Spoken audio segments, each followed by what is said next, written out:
Au nom du Père et du Fils et du Saint-Esprit. Amen. Grande joie d'être là avec vous en ce jeudi 4 novembre. Et chaque jeudi, je vous rappelle toujours, c'est très important de prier pour l'Église, pour notre pape, pour nos évêques, les prêtres, pour les vocations, pour que vraiment, nos pasteurs soient vraiment saints comme Dieu est saint, pour qu'ils puissent être bien inspirés par l'Esprit Saint pour conduire son peuple et vraiment de remercier le don de l'Eucharistie, spécialement en ce jeudi, de se nourrir de l'Eucharistie, d'adorer Jésus Eucharistie et de pouvoir aussi communiquer cette grâce, cet amour à Jésus, aux âmes, aux personnes qui sont autour de nous. D'accord? Et aujourd'hui, la première lecture, c'est Romains chapitre 14 à partir du verset 7. En effet, nul d'entre nous ne vit pour soi-même, comme nul ne meurt pour soi-même. Si nous vivons pour le Seigneur. Et si nous mourrons pour le Seigneur. Donc, dans la vie comme dans la mort, nous appartenons au Seigneur. Car le Christ est mort et revenu à la vie pour être être le Seigneur des morts et des vivants. Mais toi, pourquoi juger ton frère? Et toi, pourquoi mépriser ton frère? Tous, en effet, nous comparaîtrons au tribunal de Dieu. Car il est écrit, par ma vie, dit le Seigneur, tout genou devant moi fléchira et toute langue rendra gloire à Dieu. C'est donc que chacun de nous rendra compte à Dieu pour soi-même. Moi, j'aime beaucoup cette lecture de Saint Paul. Cette lettre de Saint Paul aux Romains, elle est magnifique. Ça vaut la peine vraiment de prendre le temps de la relire intégralement. Mais ici, Saint Paul nous dit, en effet, nul d'entre nous ne vit pour soi-même, comme nul ne meurt pour soi-même. Je ne vis pas pour moi-même. Je vis pour les autres. Ma vie, c'est pour vous, pour les autres. Ce n'est pas pour moi. Je ne vis pas pour moi. Il y a des gens qui sont très égoïstes, qui vivent pour eux, qui pensent seulement à eux, à leur bien. Non. Mais ces personnes-là sont déjà de faire un chemin vers la mort. Nous ne vivons pas pour nous-mêmes. Personne ne meurt pas pour soi-même. Si nous vivons pour le Seigneur. Je vis pour le Seigneur. Si nous mourrons pour le Seigneur. Et c'est très intéressant, Paul qui dit, dans la vie comme dans la mort, nous appartenons au Seigneur. Ah, ça me réjouit beaucoup. Dans la vie, dans la mort, j'appartiens au Seigneur. C'est cela, la soif, mon désir. Je veux vivre pour le Seigneur. Ici-bas, comme après ma mort. Et que même le moment de notre mort soit un moment d'évangélisation, de témoigner le jour de notre mort. Je pense que pour nous tous, on doit souhaiter que ce jour-là soit vraiment une manifestation de notre gratitude, de notre action de grâce pour tous les bienfaits dont le Seigneur nous a comblés au long de toute notre vie. Mais nous appartenons au Seigneur dans la vie, dans la mort. Tu appartiens au Seigneur. Car le Christ est mort il est mort et est revenu à la vie pour être le Seigneur des morts et des vivants. Jésus, il est mort, il est le Seigneur des morts et des vivants. Mais toi, pourquoi juger ton frère? Pourquoi mépriser ton frère? Et c'est ici que je voulais m'arrêter. Pourquoi juger ton frère? Pourquoi mépriser ton frère? Parce que si nous sommes en train de juger nos frères, nous sommes en train de mépriser nos frères, tu es déjà en train de choisir l'enfer. Parce que, regarde, Paul dit, dans la vie, dans la mort, nous appartenons au Seigneur. Ça veut dire, après notre vie ici-bas, je continue d'appartenir au Seigneur. J'appartiens à Jésus aujourd'hui, je veux l'appartenir au Seigneur aussi dans l'éternité. Mais notre vie, elle est faite de choix. On doit choisir. Je veux choisir le ciel ou je veux choisir l'enfer. Qu'est-ce que tu choisis? Si tu es en train de choisir de juger les autres, de les mépriser, tu es en train déjà de choisir l'enfer. Tu es déjà en train... Ah, Dieu a envoyé telle personne en enfer. Personne n'envoie personne en enfer. C'est nous qui choisissons. Ça veut dire que le ciel dépend des choix que nous faisons ici-bas. Les choix du ciel dépendent des choix que nous faisons ici-bas. Bien sûr que le moment de notre mort, c'est le moment de rendre compte à Dieu de tout ce que nous avons vécu Et c'est le moment, on peut dire, de la plus grande miséricorde de Dieu et en même temps la plus grande humilité de notre part. Si il nous manque l'humilité au moment de notre mort, nous ne pourrons pas entrer au ciel. Pourquoi? Parce qu'on va se rendre compte de tous nos péchés. Et on va se rendre compte de toutes les personnes que nous avons blessées, offensées, et aussi que nous avons offensé et blessé Dieu. Dieu va vouloir nous donner sa miséricorde, mais il faut être aussi très humble pour avouer ses péchés et pour demander pardon et accepter la miséricorde du Seigneur. Mais le Seigneur aujourd'hui veut vraiment nous aider à quitter les jugements et à quitter les actions des mépris envers les autres. Et la personne certainement qui juge les autres, qui méprise les autres, peut-être va se sentir aussi méprisée ou jugée par Dieu. C'est triste parce que Dieu ne fait pas ça envers personne. D'accord? Maintenant, le psaume d'aujourd'hui. Le psaume, c'est le psaume 27, à partir du verset 1. Le Seigneur est ma lumière et mon salut. De qui aurais-je crainte? Le Seigneur est le rempart de ma vie. Devant qui tremblerais-je? Quand s'avancent contre moi les méchants pour dévorer ma chair, ce sont eux, mes ennemis, mes oppresseurs, qui chancellent et succombent. Qu'aucune armée vienne camper contre moi. Qu'une armée vienne camper contre moi. Mon cœur est sans crainte. Qu'une guerre éclate contre moi, j'ai là ma confiance. Une chose j'ai demandé au Seigneur, la chose que je cherche, c'est d'habiter à la maison du Seigneur tous les jours de ma vie, de savourer la douceur du Seigneur, de rechercher son palais. Je crois que je verrai la bonté du Seigneur sur la terre des vivants. Espère en Seigneur, dans le Seigneur. Prends cœur et prends courage. Espère dans le Seigneur. Voilà une chose qu'il dit. Une chose, je demande au Seigneur, à habiter la maison du Seigneur tous les jours de ma vie, de savourer la douceur du Seigneur, de rechercher son palais. Voilà, quelle est ta soif? Quelle est ta soif? Et ici, le psalmiste dit sa soif. Mais en même temps, où tu t'appuies? Sur qui tu t'appuies? D'où vient ta force? D'où vient ta force? Il va dire, ma lumière et mon salut est le Seigneur. De qui aurais-je crainte? Le Seigneur est le rempart de ma vie. Devant qui je tremblerais-je? Qu'une armée vienne camper contre moi, mon cœur est sans crainte. Qu'une guerre éclate contre moi, j'ai là ma confiance. Voilà. D'où vient ma force? D'où vient ma paix? Sur quoi je m'appuie? Quelle est ma source où je vais chercher? Étancher ma soif. Et après, il va dire à la fin, je crois, je verrai la bonté du Seigneur sur la terre des vivants. Espère dans le Seigneur, prends courage. Prends cœur, prends courage. Espère dans le Seigneur. Ça veut dire, ici c'est, je verrai la bonté du Seigneur sur la terre des vivants, au ciel, mais en même temps, ici-bas, je vis de l'expérience. Je vis de la grâce du Seigneur. Le Seigneur me comble de sa grâce chaque jour. Chaque jour. Le fait d'être vivant, c'est déjà un signe de l'espérance.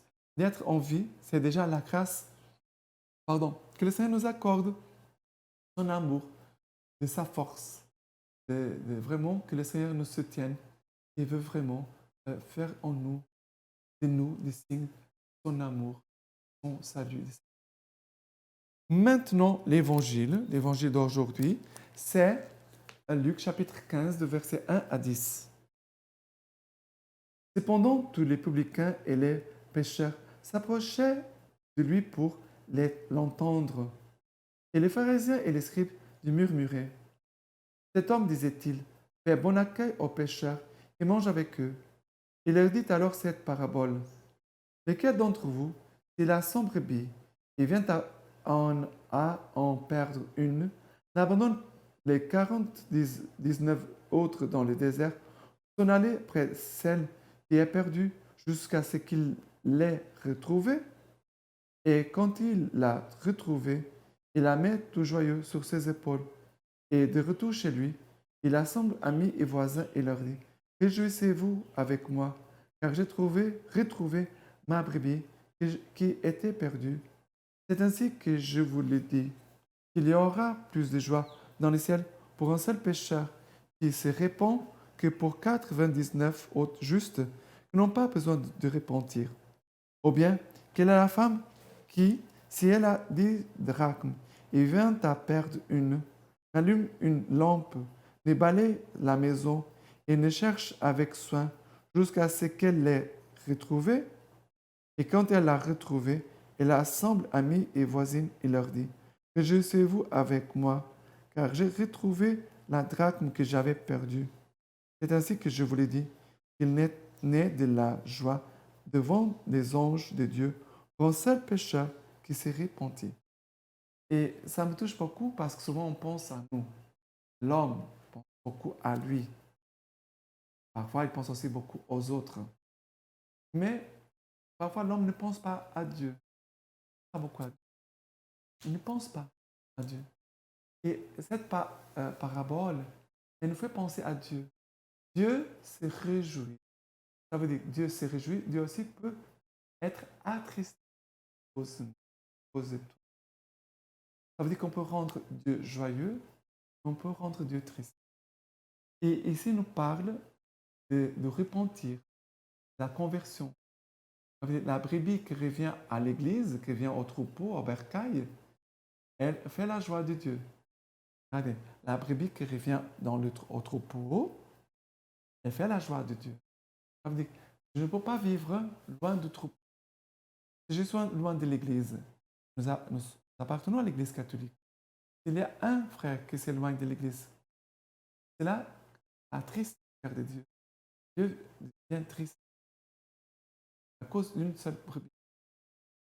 La deuxième lecture, la deuxième partie, parle des drachmes. La drachme, ça veut dire la personne qui... Regardez que la drachme, elle s'est perdue dans la maison, non pas hors de l'église. Elle est dans l'église, mais elle est perdue. Ça veut dire, les deux paraboles nous parlent des chrétiens qui sont perdus à l'extérieur de l'église, mais il y a aussi des brebis, des chrétiens qui sont perdus à l'intérieur de l'église.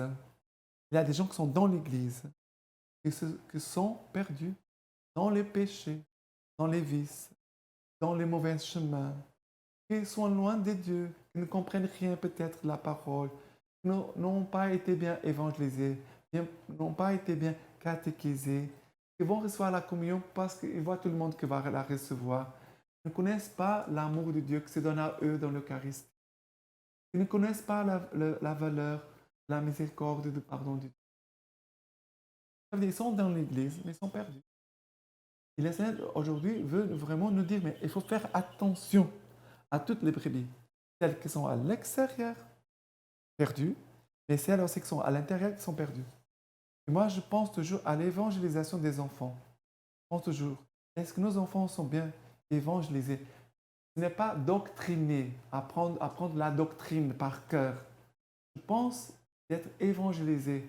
Ça veut dire d'expérimenter, de goûter Dieu. Ils sont en train de goûter Dieu, savourer l'Eucharistie, d'apprendre à adorer Jésus, d'avoir des gens qui vont les apprendre comment on adore Jésus, comment on va aimer Jésus.